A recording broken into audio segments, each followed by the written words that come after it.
أحب أن أقول لكل فتاة تضع صورا فاتنة لنساء أو غير ذلك، سواء في الواتساب أو الفيسبوك أو التويتر، أقول لها يا أختي الكريمة اتق الله عز وجل وحاسبي نفسك.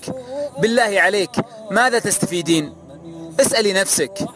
أختي الكريمة، والله أنك سوف تودعين هذه الحياة الدنيا يوما ما. أيرضيك أن تودعينها وقد تركت هذه الصورة الفاتنة تفتن هذا وهذاك بأي شكل من الأشكال؟ أيرضيك أن تدخلين قبرك وقد تركت هذه الفتنة وهذه الصورة تجر عليك الويلات والذنوب والسيئات في قبرك؟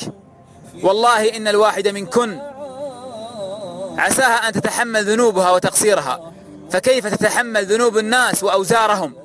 ولا يحملن أثقالهم وأثقالا مع أثقالهم. والله عز وجل يقول إن نحن نحيي الموتى ونكتب ما قدموا وآثارهم، يعني ذنوبهم تأتي سيئاتهم فتدخل معهم في قبورهم بسبب ما فعلوه في الدنيا من المعاصي وخلفوه بعدهم. أختي الكريمة، النبي عليه الصلاة والسلام يقول من دعا إلى ضلالة كان عليه من الوزر مثل أوزار من تبعه.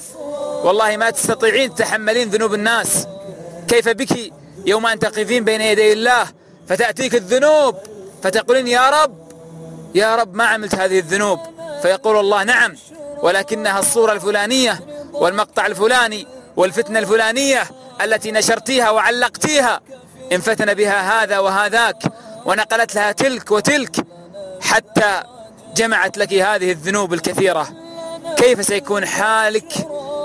سيكون حالك في هذا الموقف العظيم؟ والله ما تسوى عليك.